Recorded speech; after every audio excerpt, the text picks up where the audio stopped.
Olá! O kanji de hoje é este aqui, que tem como seu significado principal pé ou perna. Ela parece, se forçar um pouquinho a barra, uma pessoa correndo, o quadradinho sendo o corpo e a parte de baixo a perna, mas originariamente ela é formada pelo ideograma de boca, na parte superior, e a parte inferior com o ideograma de parar. Então tem que ter um mnemônico.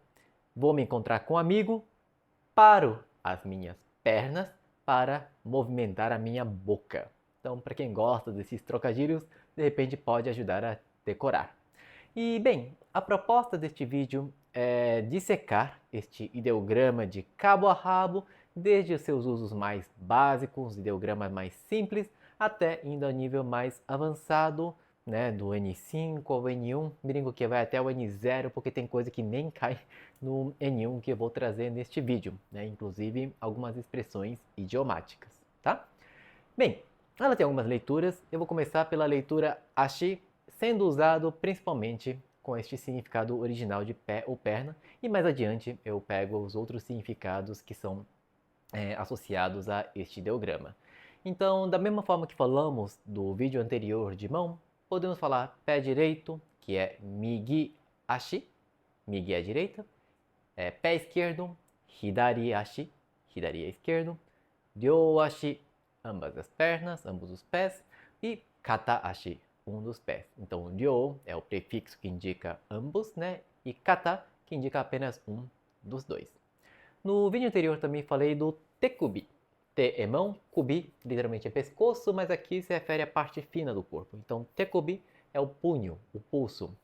Da mesma forma, ashikubi se refere ao tornozelo, que é a parte fina do pé. Tá bem? Juntando também com o kanji de mão, né, que estamos falando agora bastante, e com o de pé, temos a palavra teashi, para se referir aos membros do corpo. Ano hito wa teashi ga nagai. Aquela pessoa tem os membros compridos. É um uso possível, tá bem? Bem, outro uso bastante comum é a palavra ashikoshi. Koshi significa a região da cintura, do quadril.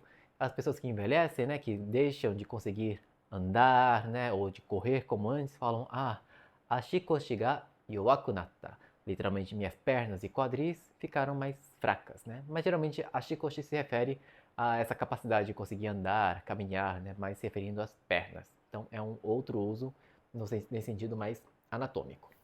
Para que os entusiastas de artes marciais talvez já tenha ouvido a palavra ashiwaza. Waza é uma palavra que significa golpe, técnica. Então é basicamente as técnicas de pé, né, ou de perna. No judô tem o golpe chamado deashi harai, que é basicamente uma rasteira que você dá no oponente para derrubá-lo, né? Harai passa essa ideia, né, de dar uma rasteira. O que mais temos? Temos a palavra ashiato. Ato significa marcas, né? O que é uma marca de pé? É uma pegada. E vou abrir um parêntese para falar sobre o projeto Ashiato. Eu vou deixar o link deste projeto na descrição, mas ela foi criada no contexto dos 100 anos da imigração japonesa aqui no Brasil, pelo Museu da Imigração Japonesa. É uma plataforma, tem tanto no forma de site, que eu vou deixar na descrição, e também nos totem que tem no próprio museu, que você coloca o nome e sobrenome do seu avô, seu bisavô, né, do imigrante japonês da sua família, e você consegue ver quais foram os passos, né, quais foram os rastros que ele deixou, mostrando a data de partida do Japão, o navio que ele embarcou, a data que ele chegou, com quem que ele veio. Então você consegue obter essas informações por meio deste projeto, que é super legal, e está aí o exemplo do uso de Ashiato. Com um som um pouco parecido, temos a palavra Ashioto. Oto significa som. Ashioto significa é o som dos passos, né? Então você está num lugar silencioso e do nada, dareka no ashioto ga kikoeru. Eu consigo ouvir o som dos passos de alguém, né? É um uso possível também. Tem também a palavra ashiba. Ba significa local, né? Então local para os pés. É uma palavra bastante específica que significa andaime, né? É a estrutura que o pessoal da construção civil se coloca, né, para se segurar, né? Andaime em japonês é ashiba. Outra palavra que é interessante é ashiyu. Yu é uma palavra que se refere à água quente. O Japão diferencia, né? A mizu é água em temperatura ambiente ou água de forma geral, mas yu se refere à água que está quente. E Ashiyu, o que é? Água quente nos pés. É um local em que você pode colocar os seus pés para esquentar, né? No Japão tem a cultura dos banhos termais, que você coloca o corpo inteiro, mas os estabelecimentos, e dependendo da cidade, né, principalmente nas cidades que têm como seu ponto turístico as fontes termais, às vezes tem um local separado para que os turistas, os habitantes locais, possam tirar seus sapatos, colocar os pés para relaxar.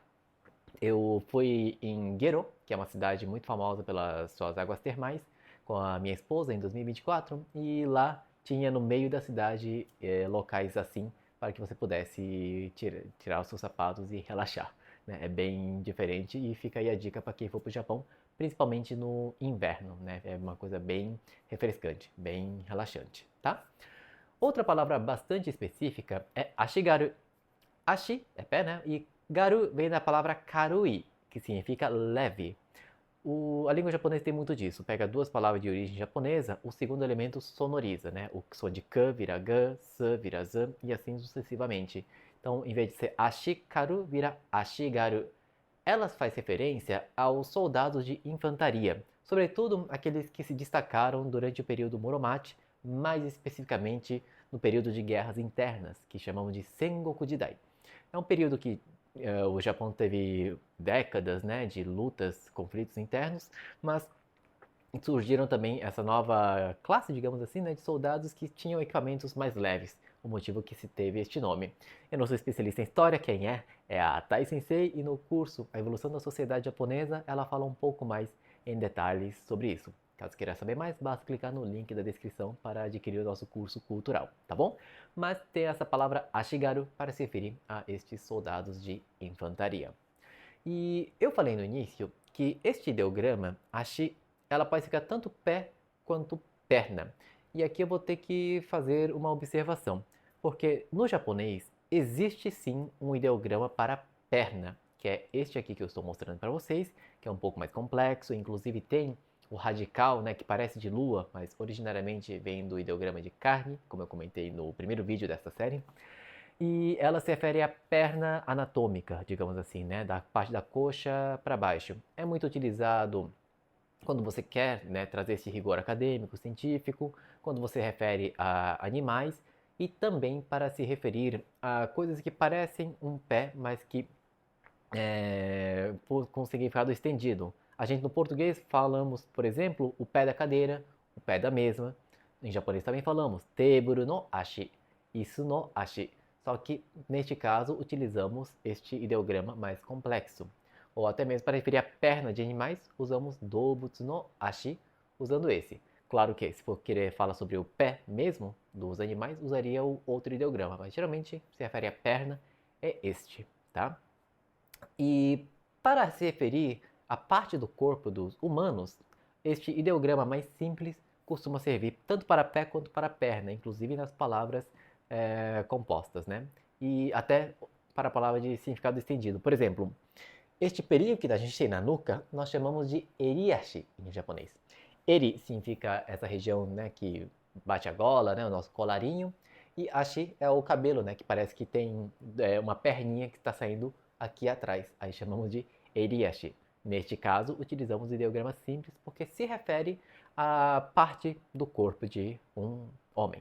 Tá? É a partir daí que a gente faz essa diferenciação.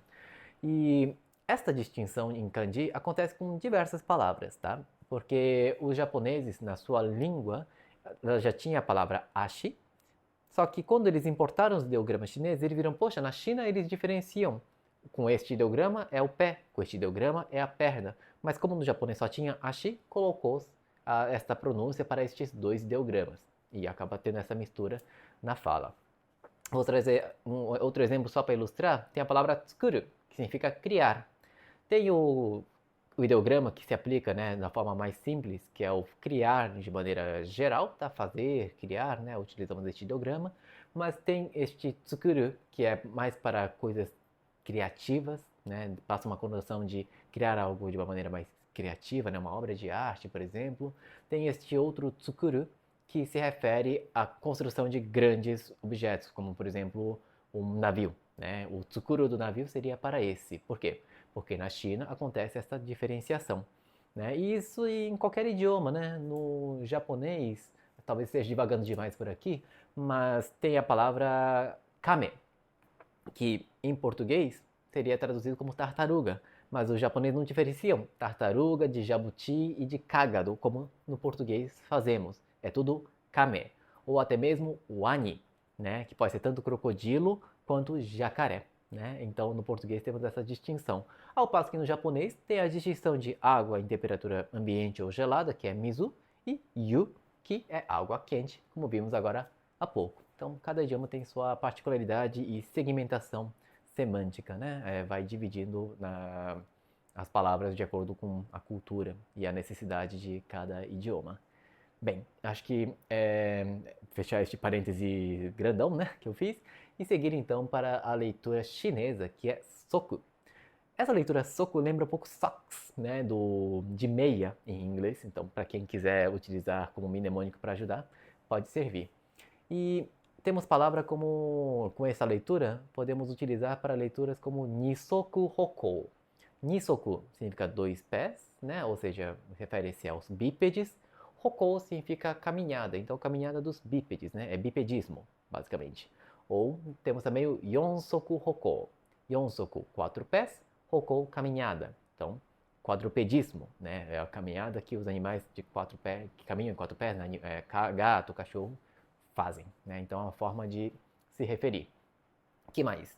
Tem uma expressão que é tansoku, que não é utilizada no sentido muito bom, né? Geralmente no sentido pejorativo, que se refere às pernas curtas, né? Tansoku, pessoa que tem uma perna curta. E o estereótipo do físico japonês é do naga tansoku. Do é o tronco, naga é comprido. Do naga, tronco comprido, tansoku, pernas curtas. E eu trago aqui um caso pessoal, porque eu meço 1,69 e a minha esposa, que não é descendente de japoneses, né, ela tem 1,75. Ela é um pouco mais alta do que eu, um pouco, bem mais alto quando ela usa salto. Mas quando a gente senta um do lado do outro, a gente tem a mesma altura de tronco, né, o que corrobora este fenótipo que eu tenho de donaga, né, tronco comprido, tansoku, pernas curtas. Então, só uma questão que quis trazer em relação a essa palavra. Então, do Nagatansoku é este físico de tronco comprido, pernas curtas. Uma palavra que as crianças, principalmente essas crianças de ensino fundamental, gostam muito é ensoku. En é o ideograma de longe, soku é o pé, mas neste caso se refere a passos, né? Porque é uma ir até longe, digamos assim. Se refere à excursão. Geralmente essas excursões escolares que as crianças vão junto com colegas da turma. Então, as crianças falam que não conseguem dormir na noite anterior porque eles estão muito animados para o dia seguinte, porque vão ter o ensoku.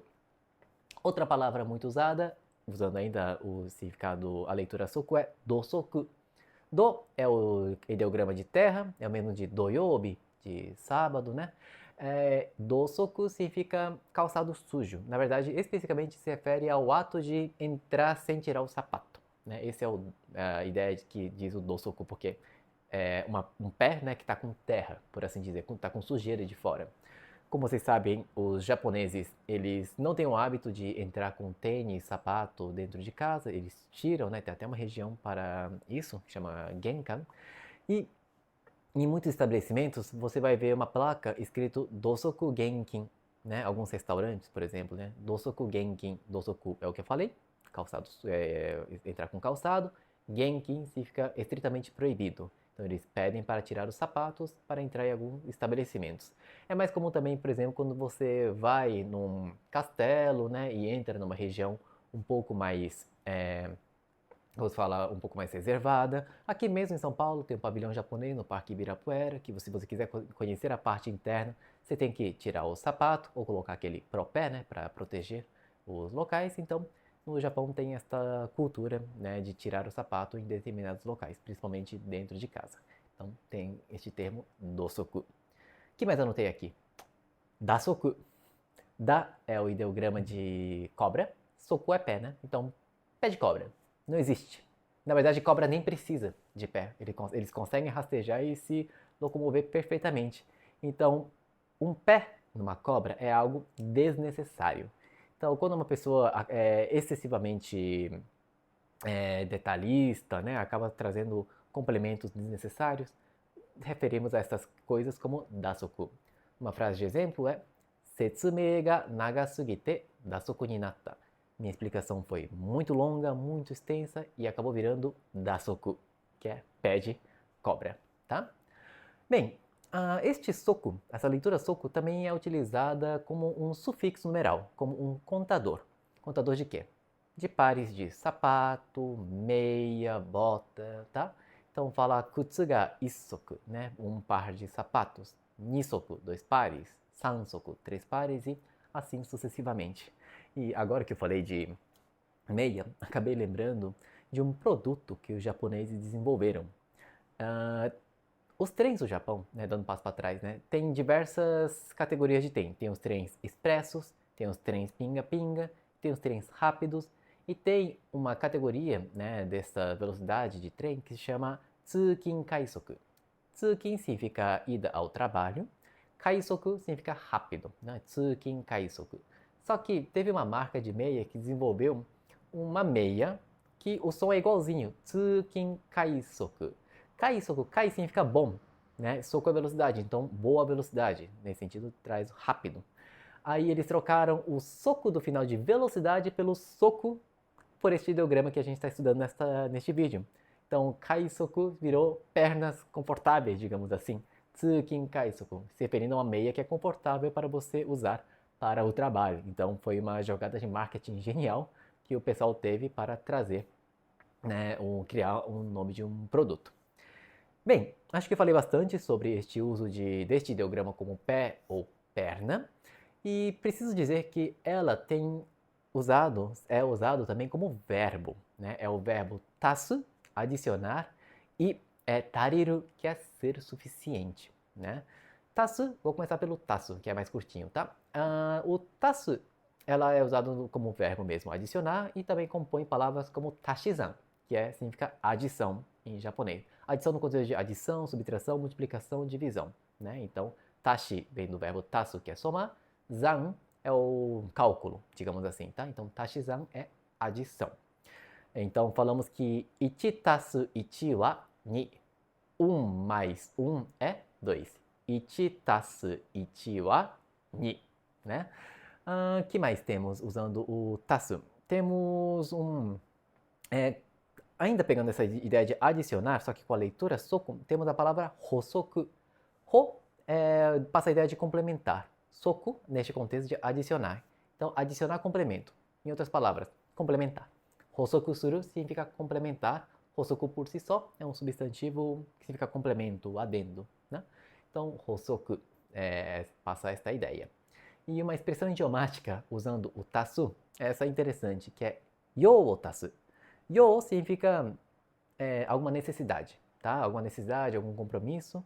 E quando eu falo yo o tasu, eu passo a ideia de fazer uma necessidade, ou seja, de ir ao banheiro. Ela pode ser utilizada no seu sentido literal, de você realmente fazer um trabalho, mas hoje, pelo menos na linguagem atual, a conotação mais forte é da pessoa ir ao banheiro. Yo o tashi ni ikimasu. Né? Vou ao banheiro fazer o xixi ou o cocô. Né? Serve tanto para o número 1 quanto para o número 2, esta expressão yo o tasu. Agora, sobre o uso como tariru, que significa ser suficiente. Eu cheguei a pesquisar, né, por que o kanji de pé, perna, e o verbo ser suficiente utiliza a mesma coisa, não faz o mínimo sentido, né? E é muito difícil rastrear, porque é uma coisa que vem já do chinês. No chinês também, no mandarim, este ideograma tem estes dois significados. Aí tem dicionários que explicam que é porque pé é algo que você complementa o algo, né? Então, a partir dessa ideia de acrescentar, o pé ser algo que é acrescentado no corpo, ela desenvolveu o significado para ser suficiente, né? Bastar. Achei uma forçação de barra. A outra, que me pareceu um pouco mais simpático, ela falava que no chinês antigo, a palavra, né, que se referia a pé e a palavra que se referia a ser suficiente tinham a mesma pronúncia. E por isso o caractere chinês, que é este aqui, que a gente está estudando hoje, passou a ser usado nos dois sentidos, tanto no sentido de pé quanto no sentido de bastar ser suficiente. E me parece mais interessante. Então, como o kanji é uma coisa milenar, né, é muito difícil realmente de bater o martelo e dizer o porquê. É mais fácil simplesmente aceitar, tá? E quando que usamos este verbo tariru, de ser suficiente? Um exemplo é 1000 yen de tarimashita. Né? 1000 ienes foi o suficiente. Então, foi suficiente para comprar algo, para ter uma refeição, né? 1000 yen de tarimashita. É uma frase de exemplo. Ela é muito utilizada na forma negativa, né? Tariru vira tarinai.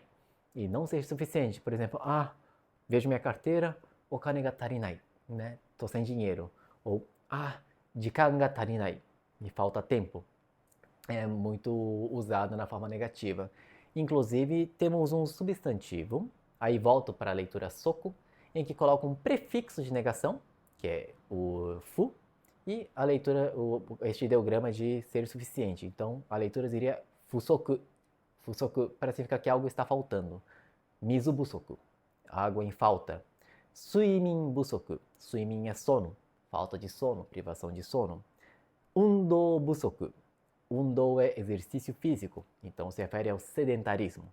Então é bastante utilizado esta palavra também, tá? Fusoku é bom aprender. E por sua vez, tem também a palavra manzoku. Man significa algo que está cheio, preenchido. Manzoku significa ser suficiente. Então quando você está satisfeito, então você come bastante, kore de manzoku desu, né? Já estou plenamente satisfeito. E o interessante é que tem também uma palavra que é jikomanzoku. Jiko significa si próprio. Manzoku, satisfação, então podemos entender como autossatisfação. E tem o sentido normal de autossatisfação, mas hoje em dia a conotação que pega, pelo menos a impressão que eu tenho, é de uma conotação um pouco negativa, no sentido de uma autossatisfação só para o seu ego, só para o seu prazer. Asurete jikomanzoku desho? Isso aí você está fazendo só para sua própria satisfação, né? Não é um motivo nobre nem nada, é só porque você quer, né? Então passa essa ideia um pouco egoísta quando você fala que alguém fez algo por jikomanzoku, por autossatisfação. Até abreviam na internet, falam jikoman apenas, né? Cortando o soco que traz a essência, né, de satisfação. Enfim, então tem estas palavras, tá? Manzoku. E agora eu vou pegar três palavras, né, que tem a leitura especial. Uma é hadashi, que o primeiro ideograma é de pelado, nu, e o pé, então basicamente se refere ao pé descalço. Ela originariamente vem de hada-ashi, então hada é pele, era pele, ideograma de pele e ashi, então faz sentido, né, pele e pé, aí se refere ao pé descalço, mas ela foi tendo modificação fonética e colocou-se este kanji de nu. Então, hadashi. Tem, inclusive, um livro muito pesado, agora que lembrei, chama Hadashi no Gen, eu acho em japonês, que é Gen Pés Descalços, que conta sobre a história, né, o terror da bomba atômica de Hiroshima. Tem tradução em português, fica a recomendação, mas é um livro bem pesado, se for ver. Hadashi no Gen, se não me falha a memória. E, bem, agora eu vou trazer dois que nem vai cair no N1, tá? São leituras muito fora, né, do padrão. Acho que até comentei no vídeo anterior de mão, que é o ideograma de tabi, que é formado pelo ideograma de pé e de sacola, né? E ela se refere a este calçado tradicional japonês, que ultimamente aparentemente está na moda, né? Seja na moda de passarela mesmo, né? De grifes italianos produzindo calçados que tem esse dedão separado, né, do restante, e também na área do esporte, né, do atletismo, aparentemente com esse movimento barefoot, começou a utilizar esse tipo de calçado que fica o dedão para fora, fica mais ergonômico, enfim, não entendo muito disso, mas sei que este tabi passou a ficar popularizado no mundo ocidental também de alguma maneira, mas ela era o calçado que era bastante utilizado no Japão há alguns séculos atrás. Hoje em dia não se usa, mas quando faz uma atividade tradicional, né, nos festivais, ou a pessoa vai tocar taiko, eu mesmo usava quando tocava taiko aqui no Brasil, então ela faz parte dessa vestimenta um pouco mais tradicional, que é tabi. E este aqui, peguei o ideograma de sen e o ideograma de pé, centopeia, né? Só que a leitura não tem nada a ver. a leitura dela é mukade. Então, é um exemplo que você pega palavras com significado sem se preocupar com a leitura em si. O ideograma de sen e o ideograma de pé formamos a palavra centopeia, que em japonês se lê como mukade. Tá bom? Bem, este ideograma ela pode ser utilizado como radical também. É o que chamamos de ashihen, radical de pé. Um verbo que é utilizado seria o fumu, que significa pisar. Né? Então, do lado direito vocês veem este ideograma. Temos também o verbo odoru, que significa dançar, pisar das pernas. Né? Então, temos aqui, novamente, do lado direito. E também tem o verbo tobu, que é o tobu de saltar. É mais um exemplo de que, foneticamente, temos a palavra tobu, que em japonês não distinguia o saltar do voar.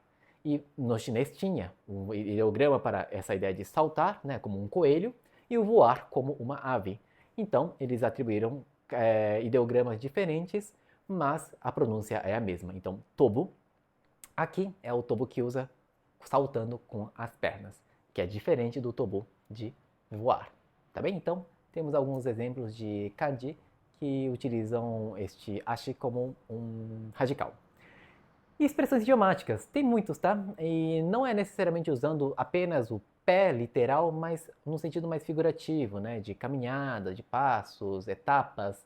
Por exemplo, hitoashi saki, né? Uma passada, um pé, literalmente, antes. Hitoashi saki ni kaerimasu, né? Eu vou embora um pouco antes. Hitoashi saki, um pouco antes. Ou watashi wa hitoashi saki ni seikou shita. Eu me sucedi, eu fui bem sucedido um pouco antes dos meus colegas, dos demais. É um uso possível também, né? Hitoashi saki, um passo antes. Uso também como kyaku-ashi. Kyaku significa cliente e ashi, né, que é no sentido de movimentação. Então, kyaku-ashi ga tonoku, por exemplo, se afastou a movimentação dos clientes, os pés do cliente, literalmente, que se refere ao movimento do restaurante, do estabelecimento, está mais fraca, né? O movimento dos clientes diminuiu. Kyaku ashi ga tonoku é uma maneira de utilizar este ashi também. Que mais? Temos o sono ashi de, literalmente com este pé. Como assim com este pé? Passa a ideia de aproveitando o embalo, já que estava por aqui, logo em seguida. Então, eu estou fora de casa, né? Estou aqui no meu estúdio. Sono ashi de shopping e ita. Né? Então, usando este mesmo pé que eu estou aqui, eu fui para o shopping, por exemplo. Né? Eu fui fazer compras. É uma maneira que poderia usar. Né? Sono ashi de kaimono e ita. Com este mesmo pé, eu fui fazer compras. Né? Aproveitando o embalo, né? Já que estava fora, fui fazer compras. Com o mesmo pé que você veio, você fez alguma outra atividade. É esta a ideia. O que mais eu anotei aqui? Ashi de matoi. Esse aqui é interessante, né? Ashi é pé, te é mão, né? Ashi de matoi vem do verbo matou, que é algo que envolve. Então imagina que você está sendo enrolado, né, nos seus membros por alguma coisa e não consegue se movimentar direito. Ela se refere àquelas pessoas, né, que são peso morto, que mais atrapalha do que te ajuda. Chamam de ashi de matoi. Aitsu wa ashi de matoi da kara yamete o ke. Ele só atrapalha, melhor não se envolver com ele, algo nesse sentido. Que mais? Ashi o arau, né? É uma expressão idiomática que é utilizada para as pessoas que estavam no caminho do mal, né? Caminho da bandidagem, resolvem mudar de ideia e ir para o caminho mais legal, digamos assim, né? Abandonar o mau caminho. É essa a ideia que o ashi o arau dá. Então, aquela pessoa era da máfia, mas ashi o arata, né? Ele lavou os pés, ou seja, ele deixou de fazer parte desta vida. Uma outra expressão é ashi ga hayai. Aqui pode ser sentido literal, tá? Anoko wa ashi ga hayai, né? Falando, aquela criança corre rápido, né? Mas também posso falar que iwashi wa ashi ga hayai sakana da. Iwashi é sardinha, né? Ashi ga hayai, como assim a sardinha tem os pés rápidos? Ele nem tem pé. Aqui estou falando que a sardinha é um peixe que apodrece rápido, que é muito perecível. Ashi ga hayai, neste contexto de alimentos, significa que um alimento é muito perecível, né? Que ela não dura por muito tempo. O ideograma, eu trouxe iwashi como exemplo justamente por conta do ideograma dele, né? Que é formado pelo radical de peixe e junto com ele tem o ideograma de fraco, é literalmente um peixe fraco, refletindo essa característica dela perecer. Né? Dá para fazer um vídeo sobre peixe, mas assim, são muitos ideogramas de peixe que existem na língua japonesa, então vai ficar lá pra frente provavelmente. Mais uma expressão, ageashi o toru. Ageashi é, digamos, perna levantada, toru, pegar. Então é alguém que literalmente pega no seu pé, tá? É parecido com o português, né? Alguém que pega no seu pé, que procura pelo em ovo, que enche o saco com qualquer coisa, com detalhes. Aí falamos ageashi o toru, né? É uma expressão idiomática para se referir àquelas ações de pessoas que ficam pegando no seu pé, tá? Ageashi o toru. E bem, como está muito longo este vídeo, vou só pegar mais uma expressão, é um ditado, inclusive, eu acho que vem do budismo, que é taru o shiru. Eu acho muito bonito. Taru é uma outra forma de dizer tariru, né? Acho que é mais presente na forma antiga de dizer. Shiru é saber. Taru o shiru significa saber o que se é suficiente. Então, passa a esta ideia de você reconhecer os seus limites, seja na sua vida pessoal, seja na sua vida profissional, seja no nível de bens que você tem, e se contentar e ficar feliz com o que tem, agradecer pelo que você tem, né? Então, é uma expressão que ela valoriza esta moderação que nós temos com a vida, né? Taru o shiru, saber o que você tem, né? Sem buscar excessos, né? Ou esses desejos intermináveis, tá? Então, bem, Taru o shiru é isso e eu acho que eu consegui. Vocês não estão vendo aqui, mas estou com 3 páginas de roteiro que eu anotei aqui, que eu trouxe para fazer esse tipo de vídeo. E bem, se você assistiu até aqui, poxa, muito obrigado, fico feliz que você realmente esteja interessado nesse tipo de vídeo mais comprido, que eu pego um kanji e vou destrinchando. Comente aí qual kanji você quer que eu traga no próximo vídeo. Eu sei que no vídeo anterior algumas pessoas já colocaram, né, eu já anotei para montar meus próximos roteiros, tá bom? Deixa seu like para fortalecer nosso trabalho por aqui. E caso você tenha interesse em ter aula conosco, temos um curso chamado Japonês Essencial. Ensinamos kanji, mas de uma maneira um pouco mais sintética, né? Imagina, eu ensino mais de 100 kanji na aula. Se cada aula de kanji, para cada kanji eu desse o tempo que eu trago aqui, ficaria insustentável. Por isso que eu trago nas redes sociais. Mas dentro do curso, eu explico o kanji de maneira simples e direta, por volta de 3, 4 minutos por kanji, com um exercício de fixação para você consolidar seu conhecimento. É um curso voltado para quem está no nível iniciante ou quem está no nível 0 e garantimos que vocês tenham conhecimento até chegar mais ou menos no nível N5 da proficiência, da prova de proficiência de língua japonesa, que chamamos de JLPT. As inscrições podem estar abertas ou não, a depender de quando você estiver assistindo este vídeo, mas basta clicar no link da descrição, que vai estar escrito Curso Japonês Essencial, vai ter um link, que vai ser direcionado ou para a página de lista de espera, para você receber as notificações de primeira mão, ou para o link de matrícula, caso você esteja assistindo este vídeo durante o período de matrícula. Aí você já pode efetivar e fazer a matrícula, né, a inscrição e ser nosso aluno. É isso, muito obrigado então por ter assistido esta aula, este vídeo até agora. Eu preciso dizer uma coisa, que é a segunda vez que eu estou gravando este vídeo, porque na primeira vez eu não apertei o botão de play, cometi um erro juvenil. Vou até daqui a pouco verificar se tá gravado, né? Mas é isso, gente. Muitíssimo obrigado e nos vemos na próxima oportunidade. Até logo. Sayonara.